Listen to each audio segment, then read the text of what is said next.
समझाने वाली हूँ प्रेपोजिशन के बारे में। ठीक है, इसके लिए मैं आपको एग्जाम्पल से समझाऊंगी। सबसे पहले मैं आपको बता देती हूँ प्रेपोजिशन का मतलब होता है किसी भी चीज या किसी भी वस्तु, वो कुछ भी हो सकता है, कोई इंसान हो सकता है, कोई चीज हो सकती है जो सांस नहीं लेती है, हम उन्हें क्या बोलते हैं, चीज बोलते हैं। ठीक है, जब हम उनकी स्टेज के बारे में बताते हैं या पोजीशन के बारे में बताते हैं कि वो है कहाँ पर, तो उसे हम क्या बोलते हैं, प्रेपोजिशन। क्या बोलते हैं, प्रेपोजिशन। ओके, तो यहाँ पर मैं आपको एक्टिविटी कराने वाली हूँ। मैंने एक ग्लास ले रखा है और यहाँ पर ले रखी है 2 गोटी।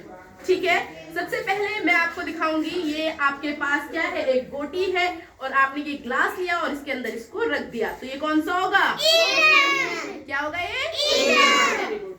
अब आपने इसके बाद ये गोटी ली और ये आपने इस ग्लास के ऊपर रख दी है, क्या होगा, ये वेरी गुड। ये क्या हो जाएगा हमारा ऑन।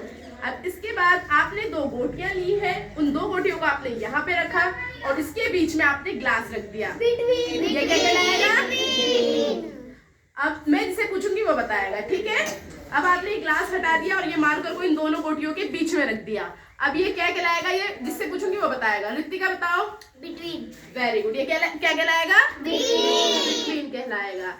इसके बाद अब आपने क्या किया, ये आपके पास ग्लास था, ठीक है, ये ग्लास है और ये इसके क्या है, सामने है।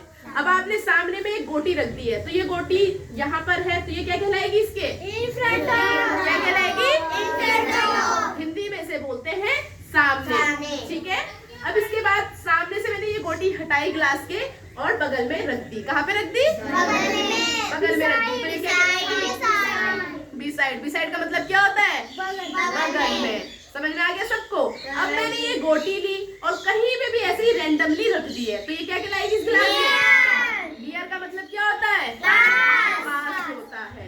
अब इसके बाद अब मैंने ये गोटी ली और मार्कर की हेल्प से मैंने ऐसे किया और इसको यहाँ पर ग्लास के ऊपर रख दिया, ये क्या कहलाएगी, अबव कहलाएगी। ठीक है, समझ में आ गया सबको। अब आफरीन नहीं बताएगी, बाकी कोई बताएगा कि अबव और ऑन में क्या डिफरेंस है, ऑन और अबव में क्या डिफरेंस है। ऋतिका आप बताओ। ऑन क्योंकि उसमें टच हुआ और अबव उसमें टच नहीं हुआ। वेरी गुड, क्लैप करो एक बारी।